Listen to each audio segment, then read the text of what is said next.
Good morning mga kapuring. May bago na naman po tayong conversion na ginawa nitong nakaraan lang. At ngayong araw ay ipapakita ko po sa inyo kung paano po namin sinalpak ang Sniper 135 Classic Mags sa ating Fury 125. Unahin na po natin ang front mags. Dito po ay gumamit po kami ng 12mm at 14mm socket wrench with extension.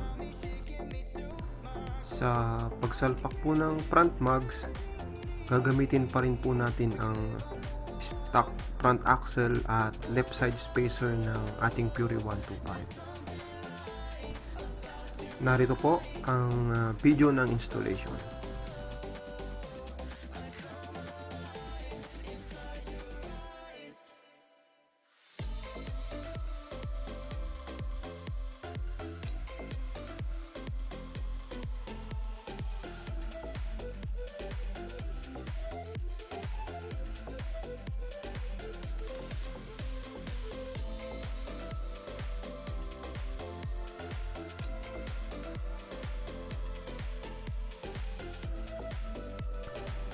Sa front caliper, need po pala ng 3 pieces washers each bolt para align po ito sa front display.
Kailangan din po pala natin ng Mio speedometer gearbox para mapagana po ang speedometer.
Sa rear mags naman po, gumamit ako ng flat screw, 10mm, 12mm, 14mm combination wrench, saka axle wrench.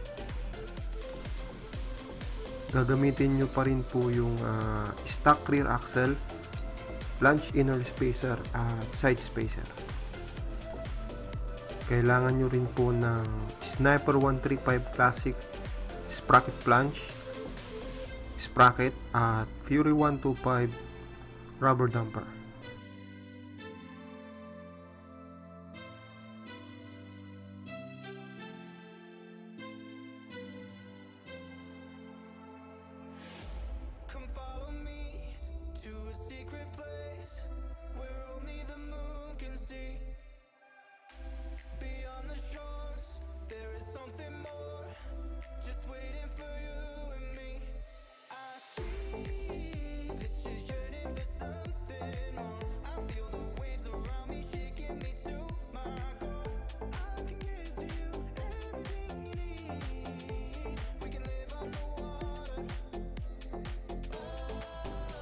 Sa pag-align po ng rear tires, need nyo po magbawas or magdagdag sa mga spacers.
Nga po pala, gumamit po pala kami ng OKM rear disc conversion kit para dito.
Nasa isang video po kung paano po namin ito ginawa or in-install.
Bali, trial and error lang po hanggang sa makuha nyo po yung tamang alignment na kinakailangan.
Salamat mga kapuring, hanggang sa muli, abangan nyo po ang iba pang modification na aming ginawa para sa ating Fury 125. Ride safe always po, and thanks for viewing.